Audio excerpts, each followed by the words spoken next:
pour l'évangile. L'évangile au nom de Jésus-Christ, nous conquérons. Quels que soient les épreuves, Nous conquérons. Au nom de Jésus-Christ, nous conquérons. quels que soient les épreuves, Nous conquérons. Au nom de Jésus-Christ, nous conquérons. quelle que soit l'adversité, Nous conquérons. Au nom de Jésus-Christ, nous conquérons. quelles que soient les épreuves, Nous conquérons. Au nom de Jésus-Christ, nous conquérons. quelle que soit l'adversité, Nous conquérons. Au nom de Jésus-Christ, nous conquérons. nous sommes soldats pour l'évangile. L'évangile au nom de Jésus-Christ, nous conquérons. Nous sommes guerriers pour l'évangile. L'évangile au nom de Jésus-Christ, nous conquérons. Nous sommes soldats pour l'évangile. L'évangile au nom de Jésus-Christ, nous conquérons. Nous sommes guerriers pour l'évangile. L'évangile au nom de Jésus-Christ, nous conquérons. Quelle que soit l'adversité, Nous conquérons. Au nom de Jésus-Christ, nous conquérons. quelles que soient les épreuves, Nous conquérons. Au nom de Jésus-Christ, nous conquérons. quelle que soit l'adversité, Nous conquérons. Au nom de Jésus-Christ, nous conquérons.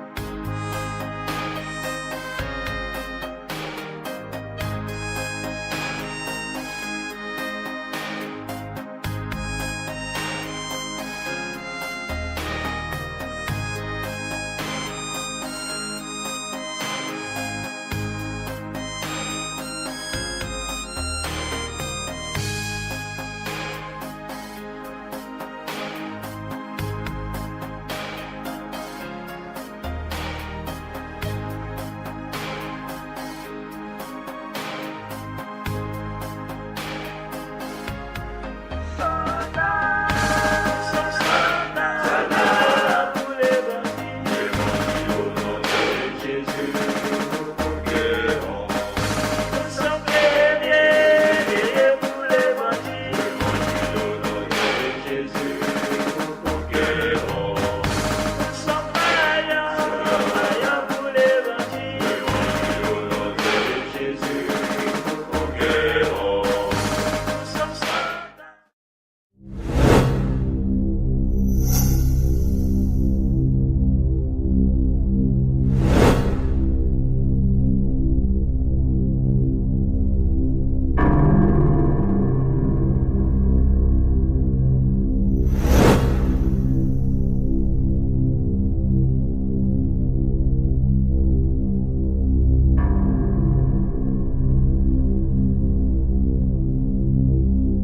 Ruse de temps numéro 1, quelques extraits. Bien-aimés dans le Seigneur, et vous tous qui êtes engagés dans le combat contre Satan et tous ses agents, nous avons eu la grâce de tomber sur ces 3 extraits, mettant à nu certaines de leurs ruses et de leurs stratégies contre l'Église de Jésus-Christ, et nous voulons aussi les mettre à votre disposition. Notre prière est que vos yeux s'ouvrent enfin sur les activités et les manœuvres de Satan, afin que vous ayez plus de discernement en ce qui concerne ses œuvres au milieu du peuple de Dieu. Si le Seigneur le permet, dans les prochains numéros de notre journal, nous vous aiderons à reconnaître les agents de Satan au milieu de vous, et aussi à connaître de quelle manière ils opèrent dans les églises. Pour des raisons de conformité, nous avons choisi de publier le texte dans son intégralité. Nous vous prions donc de ne pas nous tenir responsables des fautes que vous y rencontrerez, qu'elles soient liées à la forme ou au fond. Que l'Éternel bénisse votre lecture, et que le sang de notre Maître, Seigneur et Sauveur Jésus-Christ, couvre et recouvre totalement votre être tout entier. Amen. Les ruses du diable pour nuire au culte. Le diable se rendait au culte, il était en avance. Où vas-tu par là? Lui demanda-t-on. Au temple, où j'ai affaire. Pourquoi n'irais-je pas me défendre là où l'on m'attaque? Te défendre? Mais comment t'y prends-tu pour te défendre dans une église où le monde est contre toi? Pauvre novice. J'ai 1000 moyens de réussir. Dès le matin par exemple, je m'arrange pour qu'il arrive un imprévu. Oh, pas grand-chose. Des invités qui s'annoncent pour midi, un petit rhume qu'on décidera de tuer, en restant bien au chaud. Je me suis aperçu que c'était plus facile encore.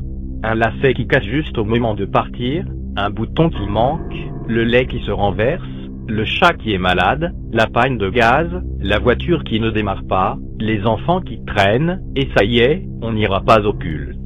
Et même si l'on y va dans ces conditions, je suis tranquille. On est de telle humeur, qu'on n'en profite pas du tout. Dans l'église, je fais en sorte que le moment de recueillement qui précède le culte soit impossible. C'est très facile. Il suffit de 2 ou 3 personnes qui bavardent dans le hall, ou dans le fond de l'église, ou dans l'auditoire, pour que l'ensemble n'arrive pas à se recueillir et prier. Je m'arrange à faire arriver le plus de monde possible en retard, et j'en tire double profit. Ces gens-là ont manqué le début du culte, et ils ont dérangé les autres pendant les 15 premières minutes. C'est toujours ça de gagner. Il y a ceux qui me prennent au dépourvu, et qui entrent dans ce lieu pour la première fois. Comme je désire qu'ils ne reviennent pas, j'ai mis au point un dispositif de contre-attaque. Personne ne leur donne un recueil de cantiques, personne ne les salue, ni à l'entrée, ni à la sortie. J'ai remarqué que cela suffisait pour qu'on ne les revoie plus. Un enfant qui ferme la porte bruyamment, un parapluie qui tombe, ou tout autre bruit de chaise, suffisent d'ordinaire à faire tourner la tête à une bonne partie de l'auditoire. Je fais aussi de suite occuper les dernières places aux premiers arrivés, afin que les retardataires soient forcés de rester debout au fond, ou de traverser tout le temple. C'est pour moi double profit, car l'assistance est distraite, et eux-mêmes pour éviter cet inconvénient de déranger, ne reviennent pas les fois où je puis les faire arriver en retard, par un imprévu de dernière minute. Je leur escamote ainsi 2 ou 3 réunions par mois. Et puis, j'ai mis le tour dans mon sac. Il suffit d'avoir un peu de patience, et j'en ai plus qu'ils n'en ont eux-mêmes. Un jeune plein d'enthousiasme, ça me fait mal sur le moment, mais qu'il se marie, et on ne le verra pratiquement plus. Je l'engage dans des projets de construction de maisons, et son enthousiasme se ralentit. Et puis si tu pouvais lire dans tous les cœurs pendant les chants, la prière et le sermon. Un pense à son commerce, l'autre à sa promenade, l'autre à son repas de midi, un autre à sa maison. J'en ai des pensées à leur glisser dans l'esprit, et ils les accueillent facilement, au point que certains sont présents de corps, mais complètement ailleurs par la pensée. Puis, je n'en finirai pas s'il fallait tout dire. Je m'arrange pour que certains ne se pardonnent pas, ne s'entendent pas entre eux, et qu'ils s'assoient loin les uns des autres, en pensant à leur rancune. Belle dévotion. Ainsi, tu vois que j'ai raison d'aller au culte, et que j'y fais de brillantes affaires. Dans les lieux de plaisir, mes affaires se font toutes seules.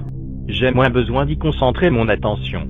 Mais au temple, c'est autre chose. Il faut que je m'y rende, et si possible avant eux tous. Ainsi raisonnait le diable, tout en cheminant. Convocation de Satan pour une convention mondiale. Dans son discours d'ouverture à ses anges déchus, il dit: nous ne pouvons pas empêcher les chrétiens d'aller à l'église, nous ne pouvons pas empêcher les chrétiens de lire leur Bible, et de connaître la vérité, nous ne pouvons même pas les empêcher de faire l'expérience d'une relation avec Jésus-Christ. Mais s'ils réussissent cette relation avec Jésus, notre pouvoir sur eux est brisé. Laissons-les avoir leur style de vie conservateur, mais volons leur temps, pour les empêcher d'avoir cette relation intime avec Jésus-Christ. Alors voilà ce que je veux que vous fassiez, anges déchus. Distrayez-les, empêchez-les de s'emparer de leur sauveur, et de maintenir cette relation vitale quotidienne. Alors les anges disent: comment peut-on faire cela? Gardez-les occupés aux choses non essentielles de la vie, et inventez des machinations pour occuper leurs esprits.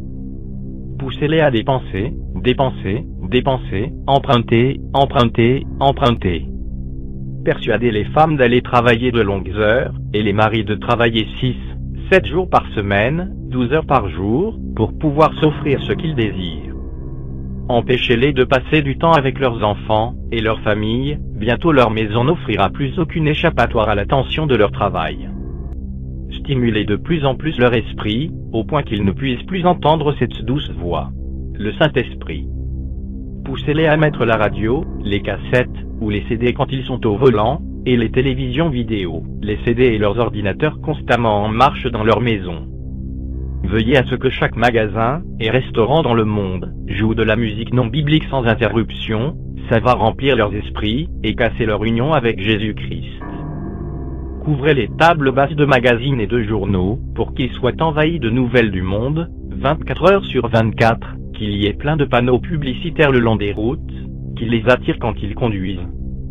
Inondez les boîtes aux lettres de courriers non intéressants, catalogues, concours de toutes sortes, et toutes sortes de lettres promotionnelles offrant des produits gratuits, et des services publicitaires offrant de faux espoirs.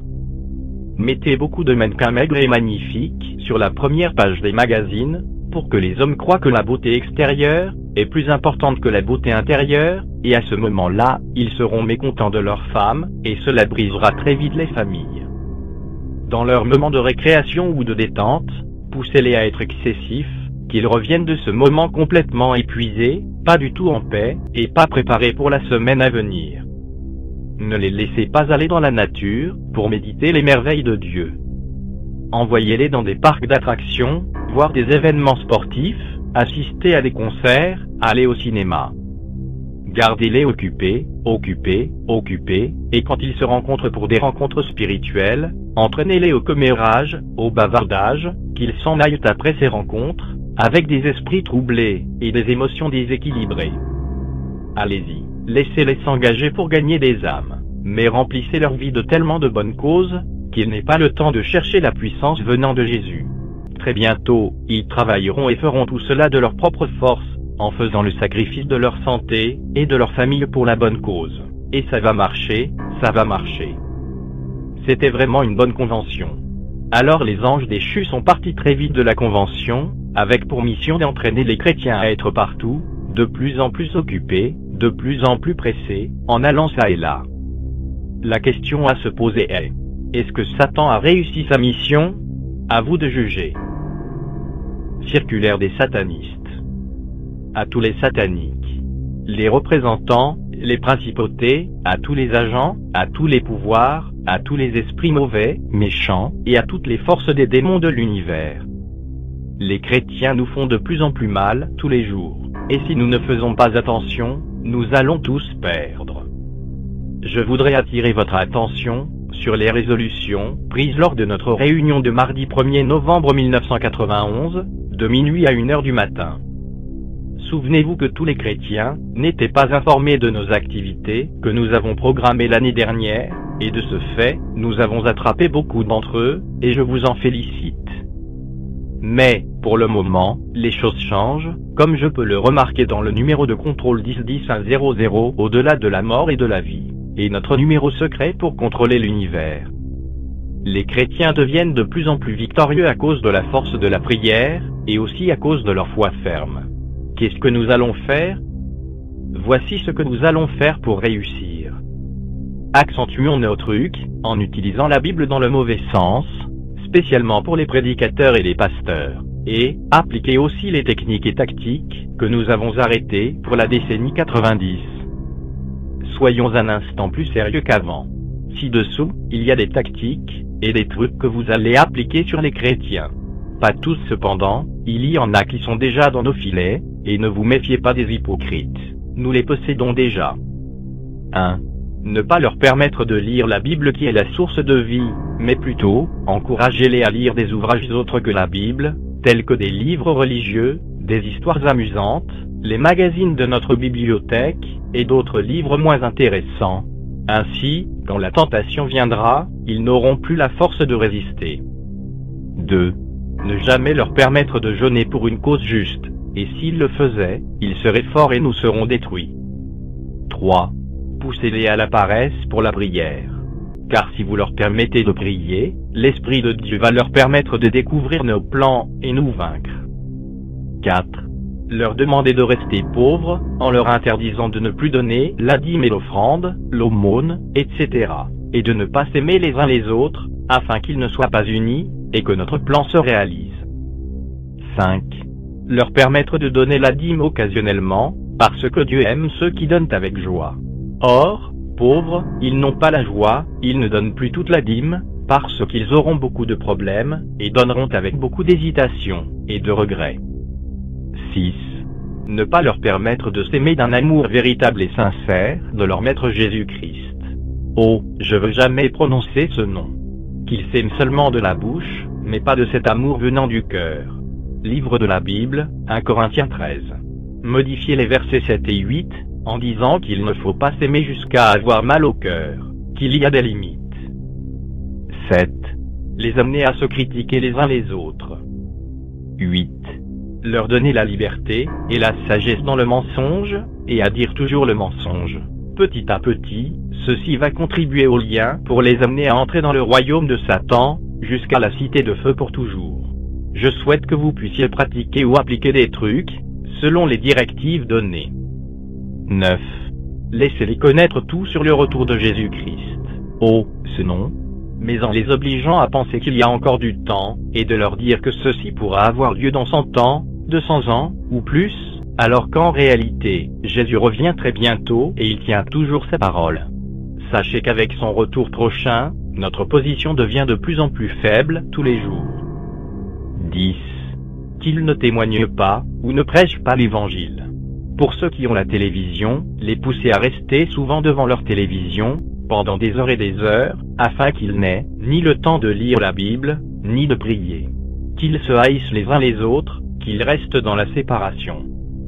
Je vous enverrai d'autres trucs, mais, pour le moment, utilisez ces tactiques d'abord, c'est 10. En cas de complication, téléphonez 00000000 qui est la ligne directe, ensuite vous allez donner votre numéro de code. Notez bien. Marchez toujours avec cette lettre, et ne la cédez à aucune autre personne, parce que si les chrétiens découvrent les secrets, nous aurons des difficultés terribles, et notre plan va échouer. Je vous souhaite tous une bonne chance pour cette édition secrète 1990-1999, et n'oubliez jamais à nous rencontrer hebdomadairement au quartier général. La prochaine fois, nous allons discuter sur les points suivants. 1. Comment faire échouer tous les pasteurs.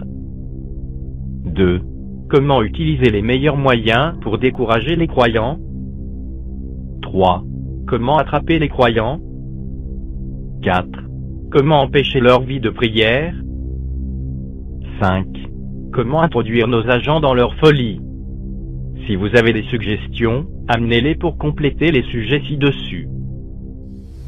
Satan a offert, n'oubliez pas, toutes ces possessions terrestres à Jésus-Christ. Si, S-I, si seulement Jésus voulait plier les genoux et l'adorer. Quel front! Adorer le diable. Et déjà toute une génération est en train de l'adorer. Et durant la grande tribulation, ils vont l'adorer. Regardez leurs signes. C'est le signe de Satan. Ils dansent avec Satan. Ils sont dans les bras du diable. Le diable leur passe la bague au doigt et leur dit: tiens, je veux te marier. Tu vas avoir de l'argent. Tu vas avoir le plus bel âme. Donne-moi ton âme. Et les jeunes donnent leur âme au diable. C'est abominable. Il y a des gens qui veulent devenir riches. Et ils deviennent riches très rapidement. Savez-vous comment? Ils donnent leur âme au diable. Et soudain, ils deviennent riches. Ça rentre l'argent à flot. Parce que les possessions de la terre ont été données au diable. Et il les donne à qui il les veut. Si tu es gentil avec moi, je te donnerai ceci et cela.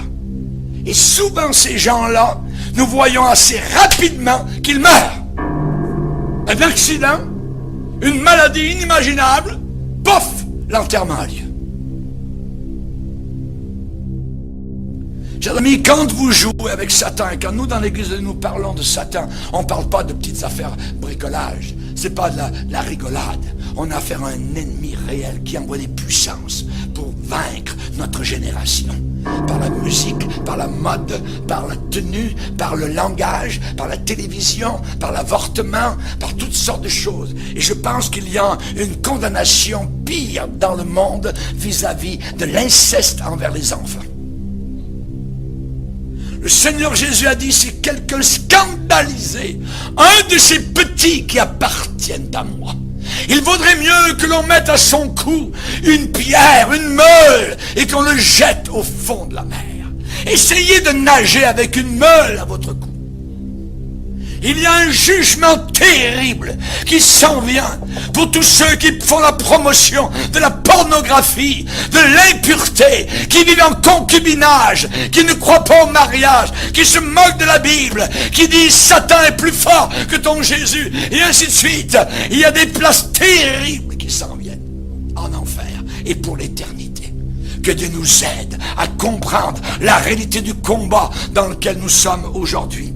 Satan agit aujourd'hui par l'alcool, par la drogue, par le sexe, par le yoga, par la musique rock, par l'hindouisme, par l'islam, par le catholicisme, par une religion sans aucune relation avec Jésus, par la foi Baha'i, par l'occultisme, par le Ouija board, par les sectes, par l'adoration des statues, par l'abus des enfants, par l'avortement, et ainsi de suite. En veux-tu, en voilà. Le char est plein et l'enfer sera rempli de personnes semblables.